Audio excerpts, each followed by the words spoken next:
A continuación presentaremos el panel sobre experiencias exitosas en la utilización de la tecnología en distintos procesos.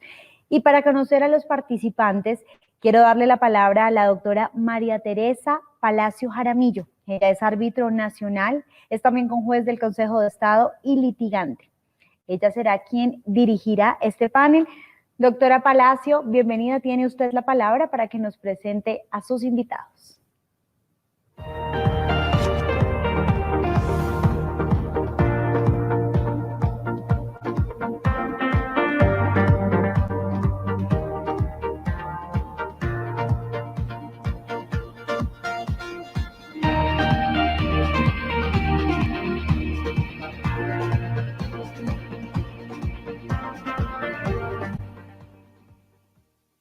Y gracias a los organizadores de este 26º encuentro de la jurisdicción de lo contencioso administrativo.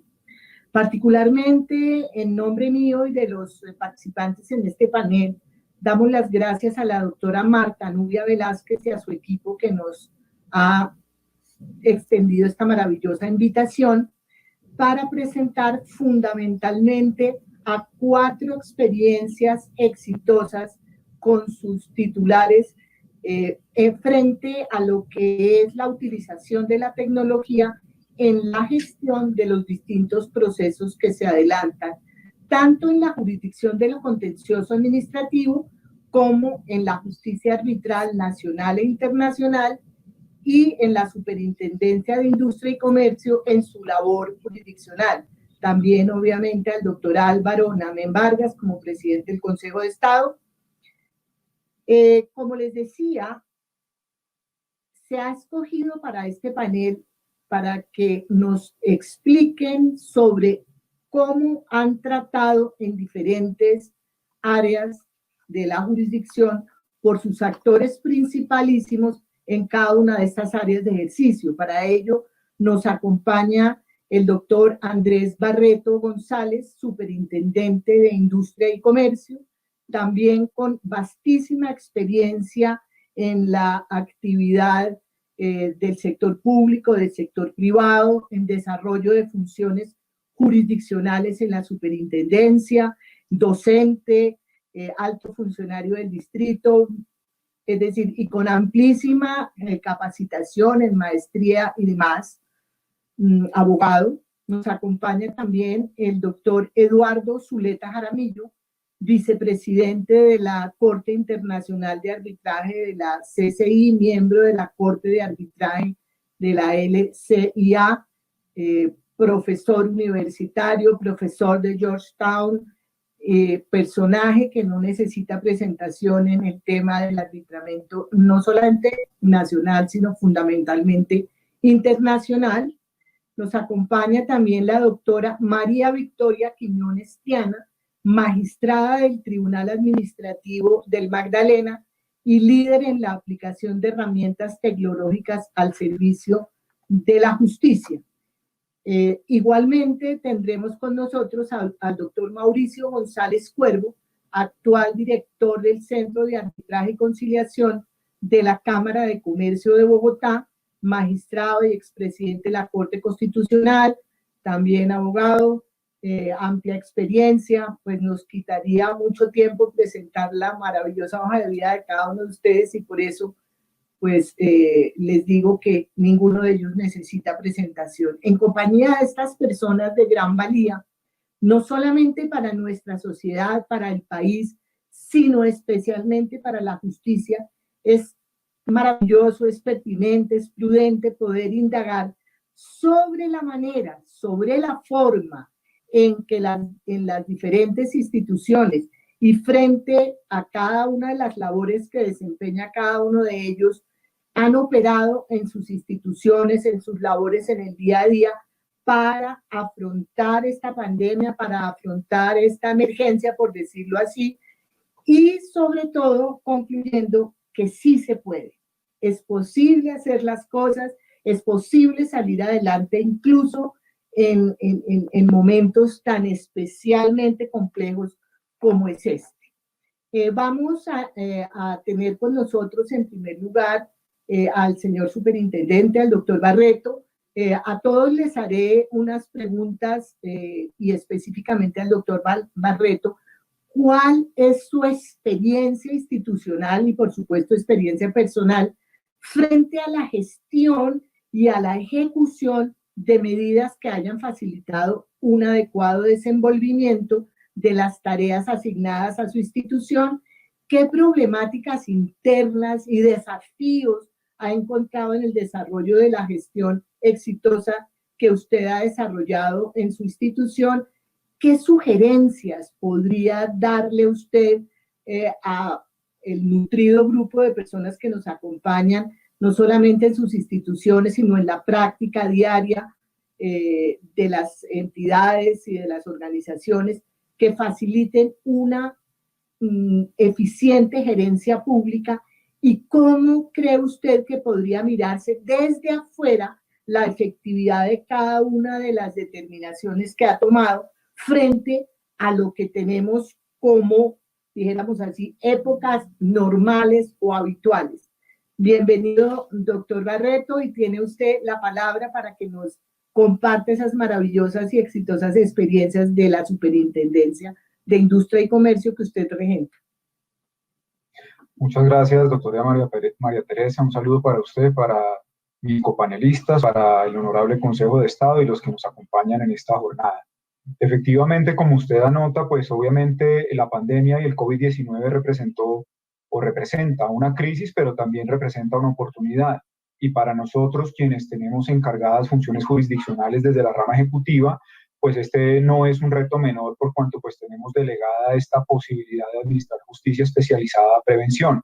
En ese sentido, pues antes de la pandemia, afortunadamente la Superintendencia de Industria y Comercio había hecho las inversiones adecuadas en materia tecnológica y en capacidad de plataformas y en robustecer todas sus tecnologías de la información con el fin de poder garantizar este derecho y esta función pública.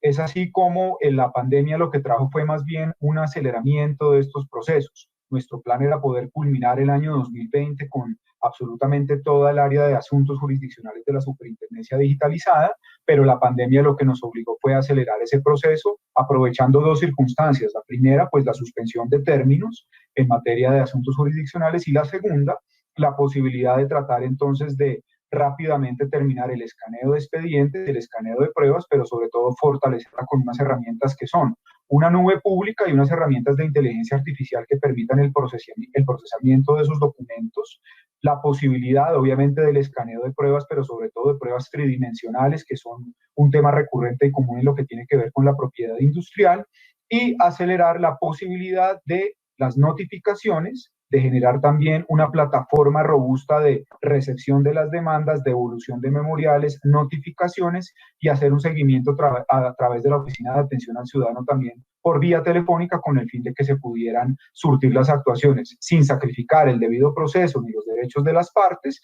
pero también sin entrar en ritualismos innecesarios que ya probaron que pueden ser de alguna manera administrados de manera eficiente a través de plataformas y tecnologías de la información.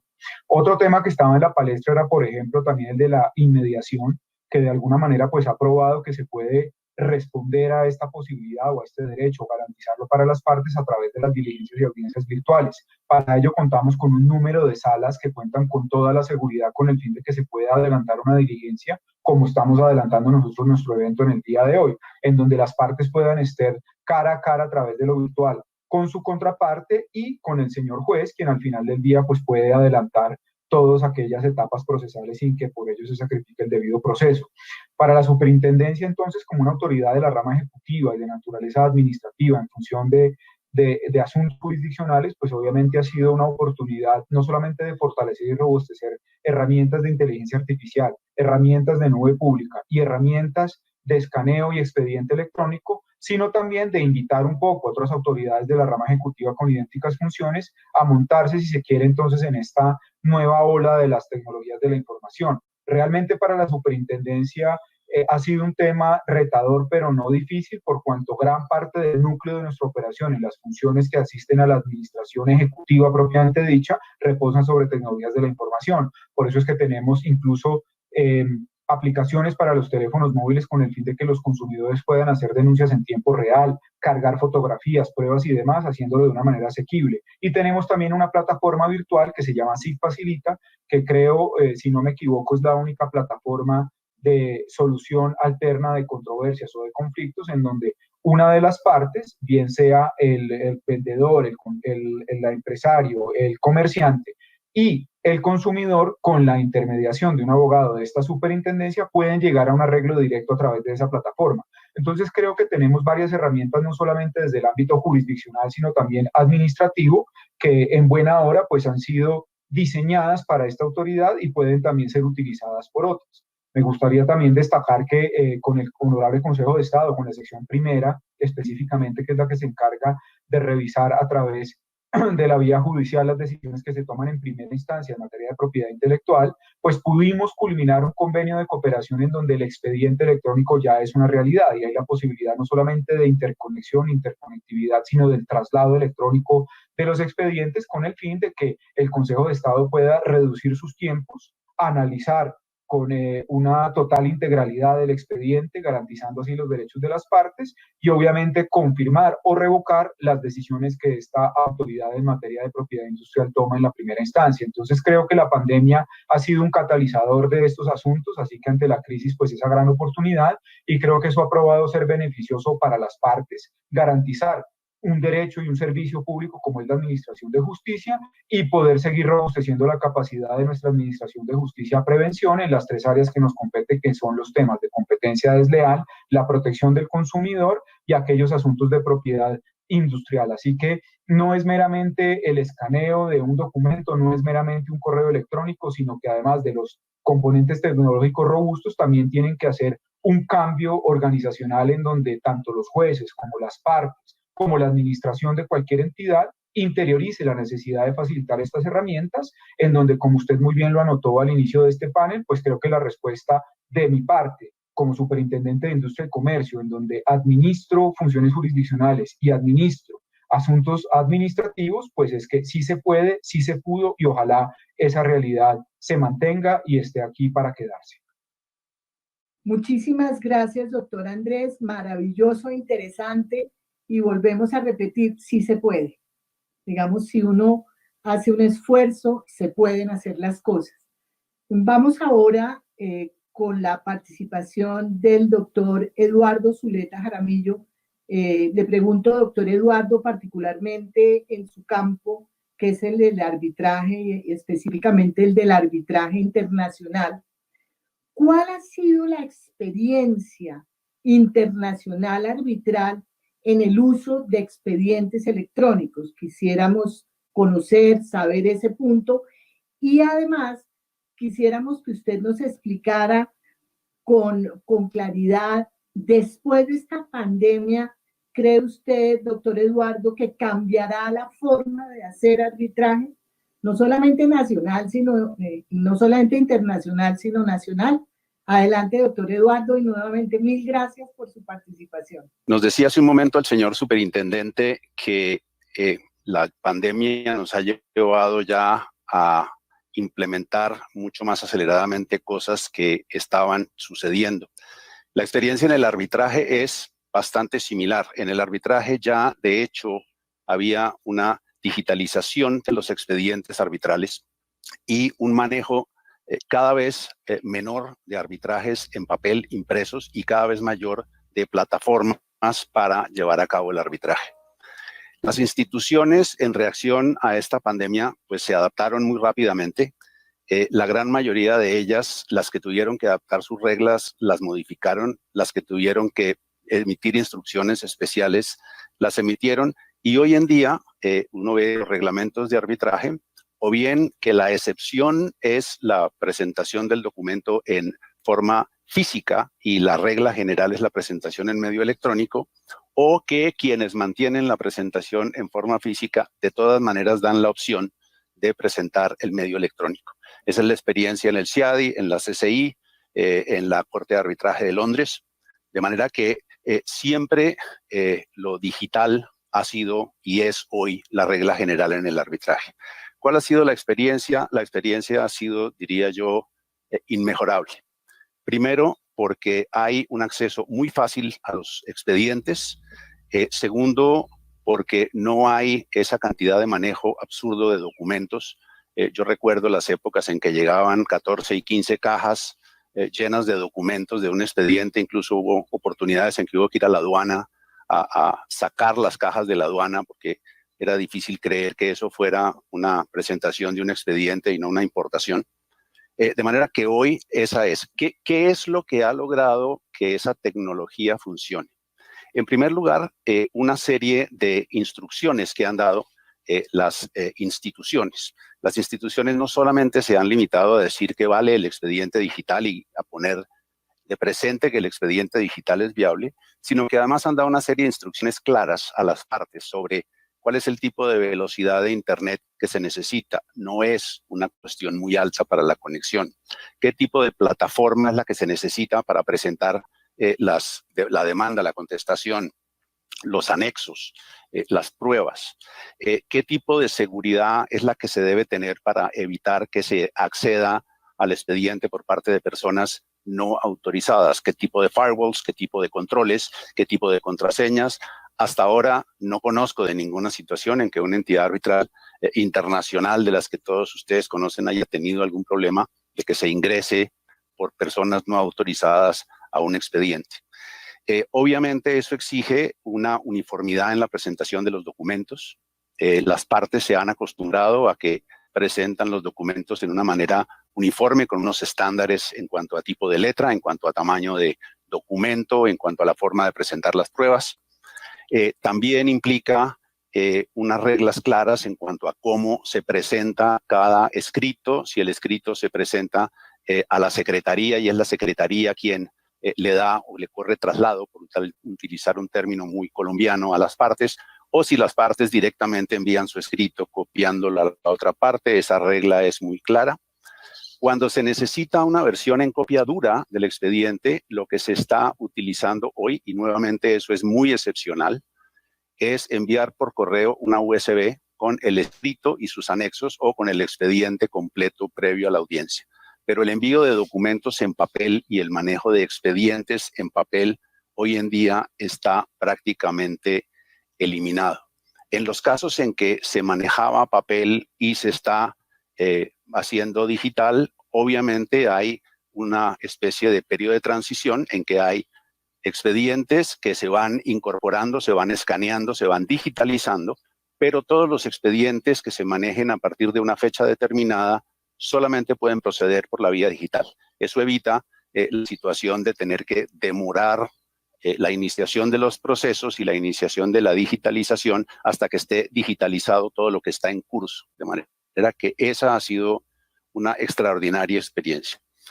3 temas más en eso también del manejo del expediente digital que han sido tremendamente exitosos es que eso requiere un orden particular en la presentación de las demandas y en las presentaciones de los escritos. Particularmente en las presentaciones de las demandas, hoy en día todos los tribunales arbitrales en el arbitraje internacional, la gran mayoría ustedes van a ver, que exigen primero que los anexos y la demanda y el escrito estén numerados en una forma particular y ordenada, de manera que sea fácilmente identificable. Por poner un ejemplo, el folder principal tiene una demanda y los escritos que se adjuntan a esa demanda, las pruebas que se adjuntan a esa demanda llevan una denominación particular. Entonces, si es la demandada, por ejemplo, será DD1, el testimonio, la prueba documental número 1, DD2, la prueba documental número 2. Para los testimonios será DT1, la prueba testimonial número 1, T2, la prueba testimonial número 2, y así sucesivamente, de manera que siempre que se incorpore un nuevo documento se sabe a qué parte del expediente digital se está incorporando ese documento y dónde ubicarlo. Lo segundo es que deben ser los escritos, están pidiendo cada vez más los tribunales, y eso facilita enormemente la labor del juez, que los escritos sean escritos que se puedan editar, que se puedan copiar. De manera que si al tomar las decisiones, bien sea órdenes procesales, sentencias, etcétera, hay que tomar partes, secciones del escrito, pueda perfectamente el tribunal tomar y copiar las secciones de ese escrito y transcribirlas muy rápidamente. Segundo o tercero, que los escritos tengan links, lo que se llama hyperlinks, de manera que se pueda navegar dentro del expediente y oprimiendo un link, ir al documento al que se refiere ese link en el escrito principal. Y por último, para el manejo de la audiencia y del expediente en la audiencia, siempre se está manejando el expediente en forma totalmente digital. Eso lo que significa es que en la audiencia el árbitro o bien tiene su USB y un computador y está leyendo el expediente en la USB que tiene en el computador, primera opción. Segunda opción, el árbitro accede directamente al expediente en el box y obviamente la tercera opción puede ser el árbitro tener su expediente en un iPad. Hemos tenido incluso audiencias en que las partes le han entregado al tribunal y a todas sus contrapartes o la institución iPads con el expediente completo, de manera que todo el mundo tenga exactamente los mismos documentos y la misma herramienta para usar en la audiencia. Con respecto a la segunda pregunta que hace María Teresa de si las audiencias, perdón, de si el arbitraje en esta forma va a cambiar, creo que necesaria y radicalmente sí. Primero, ya lo decía el señor superintendente, porque nos va a obligar a eliminar ritualismos innecesarios. En el caso del arbitraje colombiano, creo que nos va a tener que llevar a eliminar audiencias que son absolutamente innecesarias, a hacer lo que se hace hoy en día en el arbitraje internacional, que son solamente las audiencias de méritos, de interrogatorio de testigos, que se hacen una detrás de otra, día tras día, en 3, 4, 5 días seguidos, y eliminar una cantidad de audiencias y de rituales que son absolutamente innecesarios. Eso puede llevar no solamente a una modificación de las reglas, sino incluso a una modificación de la ley, diría yo, para acercar nuestro reglamento o nuestra ley de arbitraje nacional mucho más a ley modelo, mucho más al estándar de arbitrajes internacionales, porque de lo contrario va a ser muy difícil adaptarnos a lo que está pasando, no solamente en el resto del mundo, concretamente en el resto de nuestro continente, donde la gran mayoría de los países ya están yendo a un sistema en que el arbitraje nacional sigue estándares internacionales. Y creo, por último, que esa eliminación de los ritualismos y esa eliminación de ese exceso de formalismo nos puede llevar no solamente a un ahorro significativo de costos en el arbitraje, sino además a una eficiencia enorme, porque solamente se hará presencial aquello que sea estrictamente necesario. Todo lo que se pueda hacer por videoconferencia, por Zoom, subiendo documentos a través de intercambio de correos, se va a poder realizar sin ningún problema. Y simplemente para poner dos ejemplos de la manera como esto ha funcionado en el mundo, les refiero dos casos. Uno, un arbitraje CIADI, que es un caso de inversión, y se está manejando audiencias virtuales y se está manejando documentos en el expediente virtual en un arbitraje en que están involucrados árbitros y partes de Latinoamérica, Estados Unidos, el Medio Oriente y Asia. Y no hemos tenido hasta ahora un solo problema en el manejo, ni del expediente ni de las audiencias. Y el segundo es un caso CCI, que es público alguna de la información, para quien quiera verla en la red, para quien tenga interés le puedo mandar el link correspondiente, en que desde Brasil, para mostrar un ejemplo de nuestras jurisdicciones, desde Brasil se realizó una audiencia que involucraba 5 jurisdicciones, más o menos 50 participantes, con audiencia en 2 idiomas, 3 idiomas, porque era inglés, español y portugués. De manera que creo que es una herramienta que está para quedarse. Creo que las audiencias virtuales y el expediente digital, la pandemia nos empujó a eso, pero al salir de la pandemia creo que la vida nos va a llevar a mostrarnos que puede ser tal vez la forma correcta de hacer el arbitraje, y que las audiencias presenciales van a pasar a ser la excepción solamente cuando sean estrictamente necesarias. Pues esto lo llena a uno de alegría, porque como estábamos diciendo y como estaba diciendo el doctor Eduardo, de diferentes continentes y lugares se puede hacer una audiencia virtual sin ningún problema, sin ningún inconveniente. Luego seguimos en la conclusión inicial de este panel. sí se puede. Ahora nos vamos dándole las gracias enormes al doctor Eduardo Zuleta Jaramillo. Nos vamos con una experiencia maravillosa con la doctora María Victoria. Y a la doctora María Victoria particularmente, ¿cuál ha sido la experiencia como juez en esta nueva realidad y cómo se han asumido estos nuevos retos? Adicionalmente, quisiera que le contara al auditorio qué aportes novedosos podría presentarle a la jurisdicción contenciosa y, por supuesto, a los abogados litigantes para optimizar el trabajo virtual. Porque pues hemos visto el tema internacional, el tema de la superintendencia, pero ya usted en su condición de juez, de magistrado en un tribunal, ¿cómo ve esta nueva realidad? ¿Cómo ha asumido este reto? ¿Y qué puede entregarnos a todas quienes la estamos oyendo sobre su experiencia? Adelante, doctora María Victoria, y muchísimas gracias por su intervención. Muchas gracias, doctora María Teresa. Un abrazo virtual, cariñoso, especial acá desde Santa Marta para todos los compañeros y todas las personas que en este momento nos están siguiendo. Pues efectivamente, lo que uno podría decir realmente es que a pesar de que algunos despachos un poco más tecnificados y otros pensábamos que estábamos listos para administrar justicia en esta situación de pandemia, la verdad es que fue muy, muy difícil. Creo que el mayor reto es lograr el desprendimiento del contacto físico y el contacto visual que se tenía con el expediente.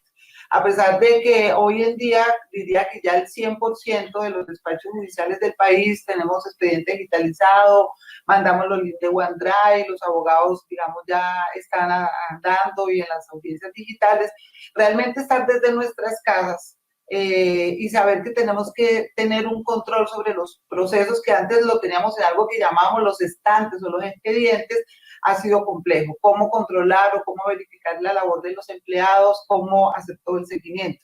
Para eso yo me permitiría en este momento que me autorizara para compartir mi pantalla.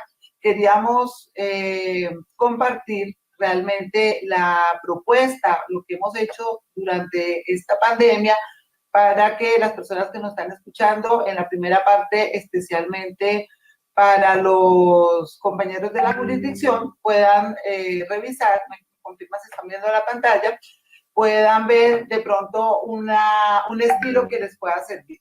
¿Qué decimos nosotros? Un proyecto que se llama Estantería Virtual. Se llama Estantería Virtual, repito, porque nosotros antes lo que teníamos era que tanto en la secretaría como en el despacho veíamos físicamente los expedientes y decíamos están en tal estante. Aquí ustedes ven el estante de secretaría. ¿Qué tenemos en secretaría o qué tenemos todos en el país? Tenemos notificaciones personales, tenemos estados, pruebas, traslados, remisiones, para fallo, tenemos procesos que están pendientes para subir al despacho. Y normalmente en el despacho, ¿qué teníamos? Teníamos autos, por ejemplo, en el caso de los tribunales, pendientes de proyectar para sentencias de segunda instancia, ordinarios para fallos, tutelas, repartos semanales, etcétera. Entonces, ¿qué es lo que hicimos? ¿Qué es lo que estamos haciendo y que queremos participarle a todos los compañeros? Voy a tomar un caso, procesos al despacho. Sabemos que en secretaría durante toda la semana, una vez han llegado toda la correspondencia que se van alimentando los expedientes de OneDrive, pues en secretaría se van acumulando los expedientes y el día que el juez determine, ingresan al despacho. En este momento, este estante que están viendo es de secretaría. ¿Qué hizo nuestro escribiente? El escribiente encuentra con PASE 28 de septiembre, que va a ser con PASE 28 de septiembre, todos los expedientes que durante la semana ingresaron, se movieron por alguna circunstancia, por un memorial, por un vencimiento de términos, etc. Como ustedes ven acá los colores, como lo hacemos en la vida real, amarillo, primera instancia, azul, segunda instancia, los verdes tutela, rojos ejecutivos, nos permite hacer un seguimiento. Si ustedes le dan clic a cada proceso que tiene su carátula, desde secretaría, el pase al despacho que está en OneDrive, aquí lo ven, dice, por ejemplo, sube con renuncia a poder y solicitud de aplazamiento de poder, o proyectar autoaudiencia inicial, se lista protocolo. Así encuentran en Secretaría elaboran todo y una vez uno les dice listo, suban o ingresan los procesos al despacho, entonces se le va a dar clip acá y lo único que usted va es a mover todo eso. Le va a decir a dónde va a mover todos esos procesos, que era lo que antes hacíamos en un carrito del mercado, que echábamos el poconón de procesos. Ahora yo voy a decir, no, pásalos de Secretaría y por favor usted los va a pasar para reparto semanal. Entonces los pasa a reparto semanal y se mueve.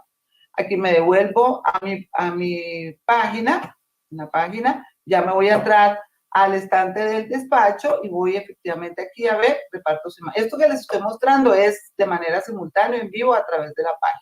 Mire, estos eran los mismos procesos que les acabo de mostrar, que estaban en Secretaría, Julia, que les mostré el primero, que estaba con renuncia de poder, etc. ¿Qué ventaja tiene este sistema que nosotros desarrollamos utilizando, pues, digamos, como siempre, software libre y las herramientas que están, digamos, a disposición de cualquier persona? Que por decir algo en este caso, que es de tutela, me va a decir el vencimiento. Miren lo chévere, uno puede indicar cuántos días es de plazo para hacerlo, lo puede guardar, le dice que le dé alertas, está el link del expediente, entonces ya todo el expediente de OneDrive, que siempre se va a mover, o sea, esto permite, como en la vida real, el expediente está en todo lado y así no vamos a tener problemas de que se nos pierda el expediente, que quede engavetado. Aquí, por ejemplo, yo le estoy diciendo que tiene 5 días para proyectarlo. Si yo quiero que estén pendientes varias personas del despacho de ese proceso, se lo puedo asignar acá y ya una vez designé todo lo que está aquí, ustedes ven aquí los nombres del despacho, de la abogada asesora, del profesional universitario, del auxiliar judicial e inclusive de los ubicantes. Entonces, miren lo que yo hago. Este proceso se lo voy a mandar a Lina, este proceso lo va a hacer Andrea, este también lo va a proyectar Andrea, este lo va a hacer tal adjudicante, y entonces yo puedo fácilmente saber dónde tiene cada uno el proceso. Una vez ellos proyectan, y obviamente les he aprobado, entonces vamos mandándolo aquí donde está listo ya para volverlo a mandar al Estado. Pues mire, cada uno va pasando los expedientes, ¿y qué quiere decir? Que el 5 de octubre, que ya hemos terminado de revisar todo, que ya está listo para comunicar que iba a hacerlo, yo lo único que le diré acá otra vez es que lo voy a mover. ¿A dónde lo voy a mover? Entonces lo voy a mandar a Secretaría y lo voy a mandar para el Estado. Entonces es una manera muy fácil de hacerlo y nos va a permitir un control. ¿Qué nos va a permitir también? Que, por ejemplo, ustedes dicen, bueno, yo cuántos procesos tengo en Secretaría para fallo, o cuántos procesos tengo en traslado de excepciones. Pues aquí puedo entrar, puedo mirar todo lo que está y por decir algo me puede decir que está para notificar sentencias o cualquiera de las actuaciones que se encuentran. Entonces, doctora, esa es la primera parte, el primer aporte que queríamos hacerle de nuestro stand virtual, que, repito, con muchísimo gusto, aunque lo diseñamos en el despacho, está para todos los compañeros, porque sabemos que eso ha sido lo más complicado desde la casa, poder saber cómo saber que los procesos no se nos engaveten, no se pierdan, en dónde se encuentran. Y otra segunda crisis, digamos, que tuvimos es, bueno, tenemos que hacer audiencias virtuales, pero ¿cómo hacemos para que la gente sepa dónde está, cuándo se va a hacer la audiencia? Entonces nosotros creamos este espacio que se llama Audiencias Públicas en Vivo. Este es un espacio que está libre para todos los compañeros de la jurisdicción contenciosa. Nosotros con mucho gusto se lo alquilamos gratis. Nosotros creamos 4 salas de audiencias. Cada sala de audiencias lo que permite es que cualquier juez que quiera publicar o transmitir en vivo una audiencia solamente nos tiene aquí un formulario y nosotros le asignamos un espacio. Ni siquiera se van a dar cuenta que están usando la plataforma del tribunal, sino que les damos un link directo. Les voy a mostrar en nuestra sala 1, por ejemplo, cómo hacemos un proceso. Entonces, aquí en la sala, por ejemplo, las personas pueden ver las audiencias que se van a realizar. Aquí hay una de la sociedad portuaria, una solicitud, una nulidad, una factura de cobro y una electoral. Los electorales son audiencias públicas y no solamente, que su nombre lo dice, que sean públicas, sino que verdaderamente hay que garantizar que todo el mundo lo pueda hacer. Entonces, ¿cómo garantizamos la publicidad? La garantizamos porque nosotros mandamos un WhatsApp, tenemos un grupo de casi 7,000 personas, que muchos de ustedes han recibido los WhatsApp diarios que mandamos de las novedades jurisprudenciales y aprovechamos en ese WhatsApp para decirles de la información. y lo hacemos también a través de Facebook Live, y aquí ya cuando la persona entra, como ustedes ven aquí ya se está realizando la audiencia. Miren, por ejemplo, cuántas visualizaciones tuvo esta audiencia pública. 954 visualizaciones. ¿Y qué es lo más interesante? Que una audiencia pública transmitida en vivo en YouTube permite una interacción. Aquí a mano derecha ustedes pueden ver los comentarios de las personas, las inquietudes que pueda tener cada uno de ellos, y hace, por supuesto, una justicia mucho más transparente, mucho más eficiente y mucho más participativa. Así que en estas salas virtuales también van a encontrar ustedes pues toda la posibilidad de hacer. Podríamos, en términos generales, doctora, resumir que esas han sido las grandes novedades, pero queda un tercer interrogante. Bueno, ya yo puedo desde la casa revisar todos los procesos virtuales, ya puedo saber dónde están los términos, ya puedo imaginarme los gabinetes, pero ¿qué pasa con el abogado? Listo, le estamos ofreciendo al abogado en la audiencia pública, pero es posible que él no haya entrado en este momento. Entonces creamos un espacio que se llama video de audiencias, y allí están ya todas las audiencias que nosotros realizamos. Volvemos, por ejemplo, a audiencias iniciales, pero a diferencia, ya no es una transmisión en YouTube, aquí se dice audiencia inicial, por ejemplo, con medios electrónicos, y la persona con posterioridad, cualquiera lo puede ver. Fíjense que ya que estamos usando otra plataforma que se llama Vimeo, y que le permite a la persona que lo pueda visualizar. Si necesita copia del acta de la audiencia, simplemente le dará un clic y podrá entrar a revisar. No sé de tiempo cómo estamos. Bueno, y ya digamos, consideraría que en términos generales podríamos, doctora, voy a dejar aquí de compartir, contarles un poco la experiencia que hemos tenido, lo difícil que ha sido, pero también lo valioso de todos los compañeros de la jurisdicción para sacar adelante toda nuestra labor de administrar justicia, doctora. Pues bueno, esto sí es la tapa, porque qué maravilla. Nosotros a veces en el país somos como escépticos y nos cuesta trabajo de mirar que lo que es hecho en casa puede también ser maravilloso. Ahora la felicidad y el orgullo de tener con nosotros a Mauricio. Mauricio González es un experto, como ya les he dicho, y hoy nos va a contar sobre todo el tema de cómo se ha manejado la gestión en los tribunales de arbitramiento a nivel nacional, en la Cámara de Comercio de Bogotá, y cuál ha sido su experiencia exitosa. Y volvemos a repetir, como tantas veces lo he dicho, para mostrarles que en la jurisdicción sí se puede, en la ordinaria, en la arbitral, en la internacional, sí se puede. Bienvenido, Mauricio. Celebro mucho estar contigo, María Teresa. Es un gran privilegio poder compartir este panel contigo. Me siento muy contento y muy satisfecho, complacido de estar en este 26º encuentro de la jurisdicción de lo contencioso administrativo. Quiero enviarle asimismo un reconocimiento y felicitación muy especial al doctor Álvaro Nameni y a la doctora Marta Nubia Velázquez, presidente y vicepresidente respectivamente del Consejo de Estado.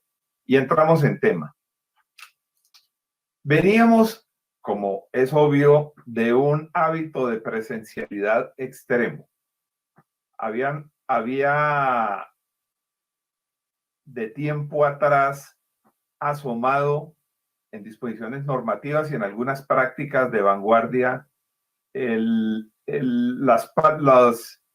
los procedimientos, el adelantamiento de procesos, de trámites a través de medios virtuales, haciendo uso de las herramientas de la tecnología y la información. Pero realmente estaba muy arraigado, muy anclado el hábito de la presencialidad. Con las cuarentenas, con las decisiones para combatir la pandemia, todo cambió y el cambio ha sido importante. ¿Qué sucedió a partir de ese 16 de marzo del presente año? Cuando ya no pudimos hacer más trabajo presencial, ya no pudimos programar audiencias, ya no pudimos contar con la asistencia física de las partes, de apoderados, de usuarios, de árbitros, de conciliadores? La respuesta, menos mal logramos hacerlo como se los voy a relatar. En primer término, adelantamos un trabajo intensivo de conversión de lo virtual en presencial, de lo presencial en virtual, corrijo. Teníamos programadas audiencias en arbitraje y conciliación para los meses de marzo, abril, mayo, junio y hasta julio, y rápidamente entramos en contacto con cada una de las partes, con los árbitros o conciliadores, y empezamos a hacer esa conversión. Es decir, reprogramar lo presencial en trámite, audiencia, actuación virtual. Fue muy exitosa, bastante complicado al principio en las 2-3 primeras semanas, pero la capacidad de asimilación de las tecnologías, de adaptación de los apoderados, de los árbitros, de los conciliadores, de las partes, en fin, fue maravillosa y eso nos permitió llegar muy rápidamente a una especie de normalización de los trámites y procedimientos.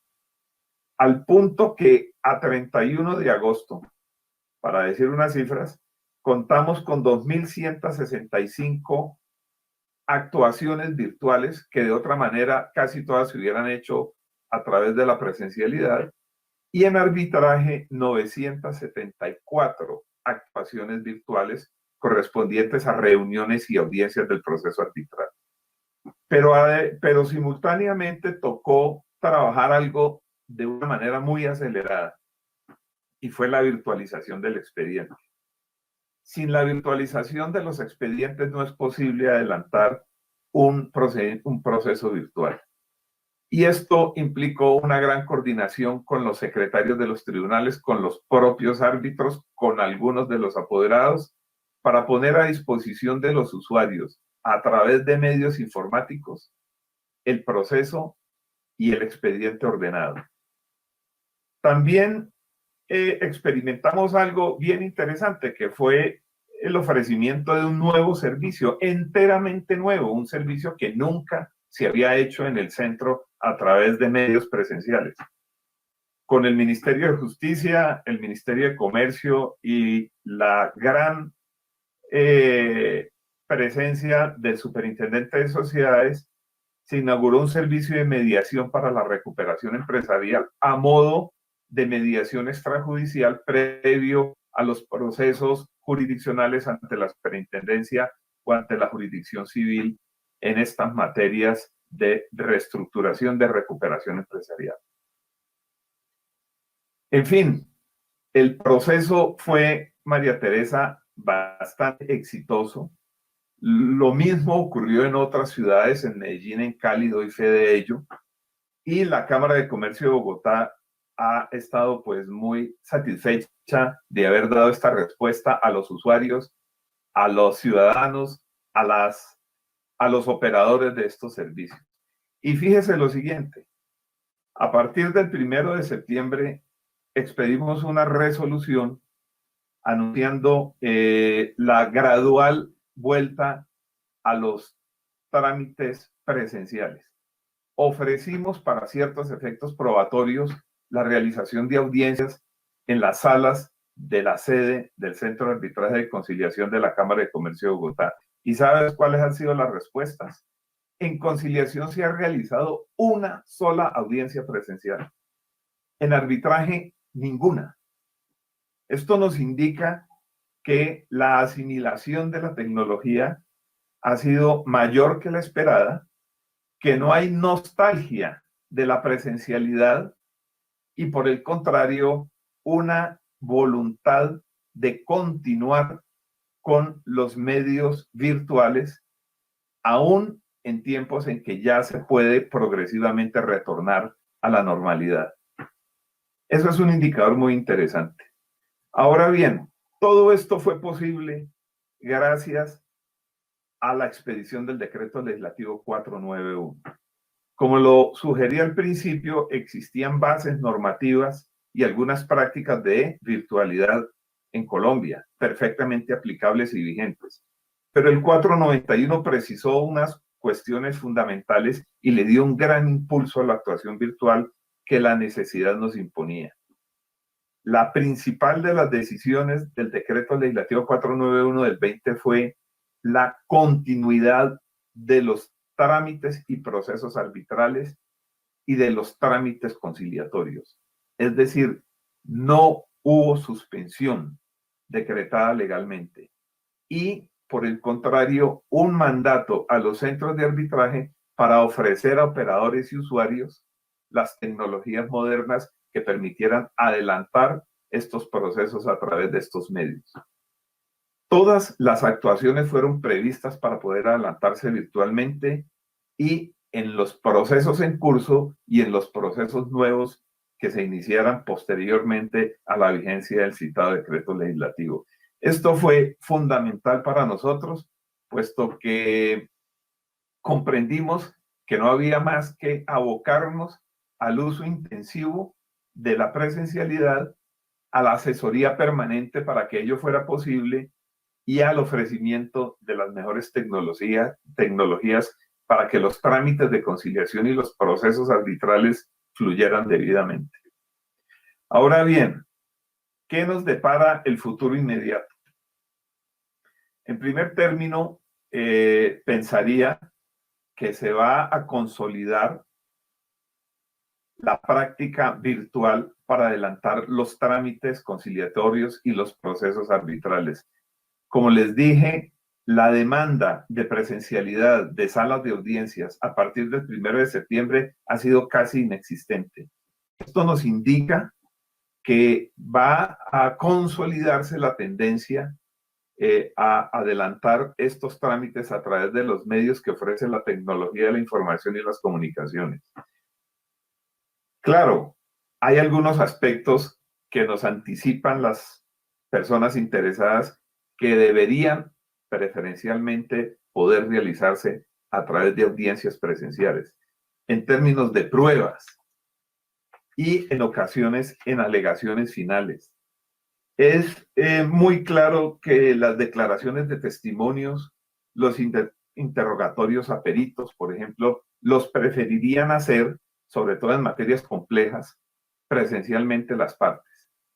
Esto ya no lo han anticipado y estamos preparados para ese retorno.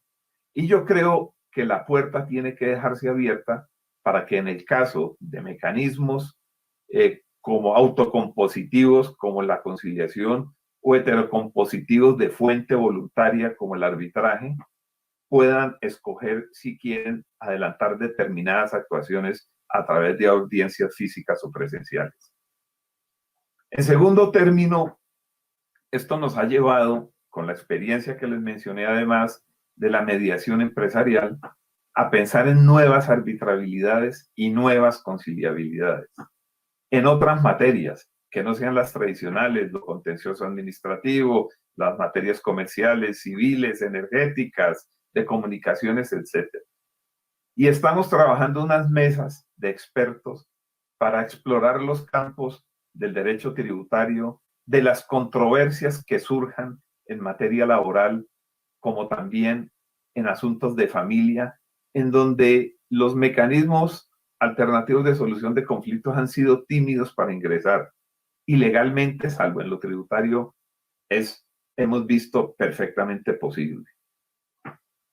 Y un asunto que les quisiera comentar también en este Congreso de la Jurisdicción de lo Contencioso Administrativo respecto a las iniciativas normativas que hacen curso en el Congreso de la República o que pueden llegar pronto a iniciar su trámite. En primer término, el Estatuto de Conciliación que prevé el regreso a la posibilidad de que ante centros privados se puedan adelantar conciliaciones en materias propias de lo contencioso administrativo. Esto hace unos 18 años dejó de ser posible, pero expresamente en el proyecto de ley hay una norma que rehabilita esa posibilidad con una decisiva intervención de la Procuraduría General de la Nación y una eventual intervención judicial a petición de interesados. Es algo bastante interesante. Nosotros creemos como centros privados que estamos en capacidad de brindar ese servicio, por supuesto. Y el otro asunto ya es de rango estatutario y se refiere a la posibilidad de que las entidades estatales que son parte de un proceso arbitral puedan escoger la regulación del procedimiento apoyado en las reglas de los centros de arbitraje en los cuales actúan. Actualmente, por norma estatutaria, solo los particulares pueden hacerlo. Y fatalmente, en procesos donde intervienen entidades públicas, es imperativo aplicar el estatuto arbitral, la ley 1563. Con esta modificación, las entidades públicas podrían optar o por escoger las reglas de procedimiento de los centros de arbitraje o acogerse, como lo vienen haciendo, al estatuto arbitral. Esa flexibilidad permitiría acceder a nuevas posibilidades de procedimientos que están dinámicamente ofreciendo los centros apoyados en recomendaciones y modelos UNCITRAL como de arbitraje express y otras reglas de procedimiento especiales que agilizarían los trámites y aportarían economías procesales y dinerarias a las partes de un proceso.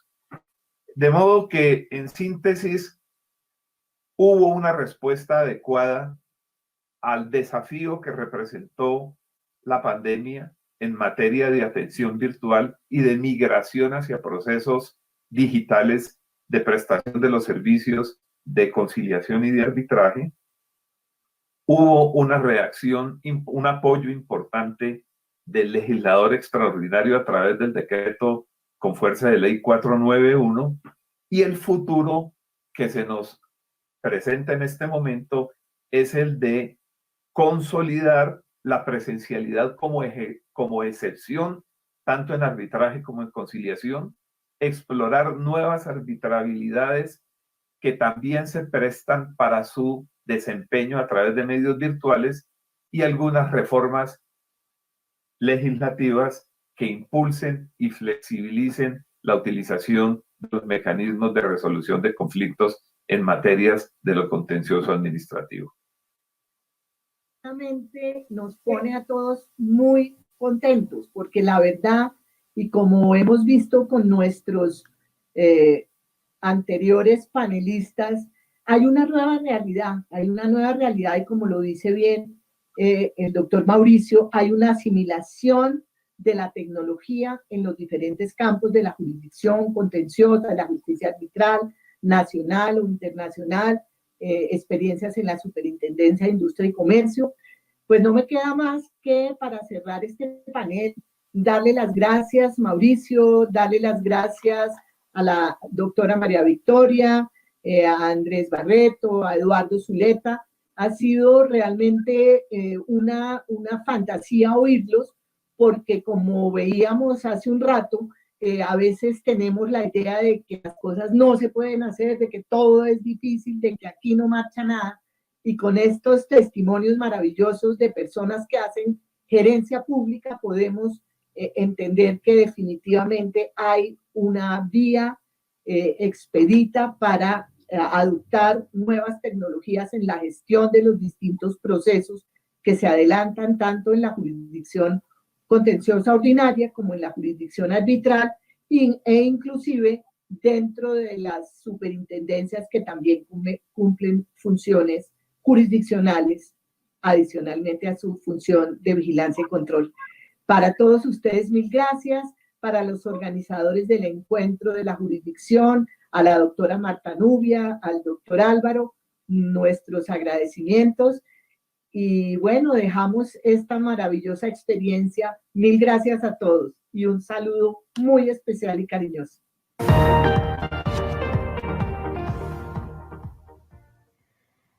Muchísimas gracias a la doctora María Teresa y a todos los doctores que nos acompañaron en este panel.